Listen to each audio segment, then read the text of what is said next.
अगर तुम एक मिडिल क्लास फैमिली से हो तो इस वीडियो को तो बिल्कुल भी स्किप मत करना, क्योंकि आज मैं तुम्हें भारत का एक ऐसा रूल बताने वाला हूँ जो किसी स्कूल या कॉलेज में कभी नहीं सिखाया जाता। इस देश के अंदर सिर्फ मेहनत से काम नहीं चलता।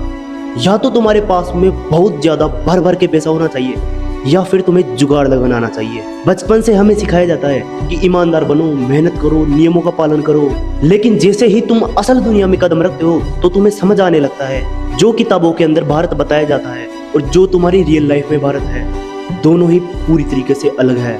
कई जगह ऐसी है जहाँ पर तुम नियमों के हिसाब से चलना चाहते हो, लेकिन सिस्टम तुम्हें इतना घुमाता है और फिर आखिर में तुम सोचते हो कि यार कोई दूसरा तरीका है क्या, और यहीं से जन्म लेता है इंडिया के अंदर जुगाड़। मैं तुम्हें एक एग्जांपल के साथ में बताता हूँ। अगर तुम्हें एआई सीखना है तो तुम्हारे पास में एक अच्छा लैपटॉप होना चाहिए, जैसे कि पीछे रखा हुआ है, और तुम्हारे पास में अगर एक अच्छा लैपटॉप है तो तुम्हारे पास में एक अच्छा सॉफ्टवेयर होना चाहिए, और अगर तुम्हारे पास में एक अच्छा सॉफ्टवेयर भी आ जाता है तो तुम्हें हर साल के साल प्रीमियम्स लाखों के लेने पड़ेंगे।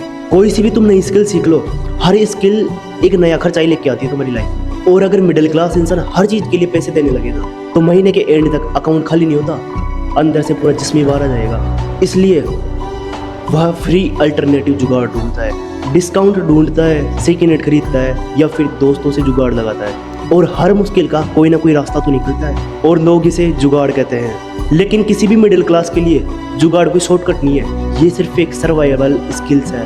क्योंकि जिस इंसान के पास में हर प्रॉब्लम के लिए पैसे फेंकने की ताकत नहीं होती, उसे अपनी हर प्रॉब्लम पर दिमाग लगाना पड़ता है। और शायद यही वजह है कि भारत के अंदर सबसे ज्यादा क्रिएटिव लोग कोई अमीर नहीं बल्कि मिडिल क्लास इंसान निकलते हैं। उनके पास में पैसे बहुत कम होते हैं, लेकिन किसी भी काम को करने के लिए रास्ते निकालने की आदत बहुत ज़्यादा बिल्ड हो जाती है। अगर इंडिया के अंदर तुम सर्वाइवल कर रहे हो तो तुम्हारे पास में अगर पैसा नहीं है तो दो चीज़ें तुम्हारे पास में जरूर होनी चाहिए, एक तो दिमाग और दूसरी चीज़ जुगाड़ है। वरना इस देश का कोई भी सिस्टम तुम्हें जीने नहीं देगा, सिर्फ और सिर्फ घुमाएगा।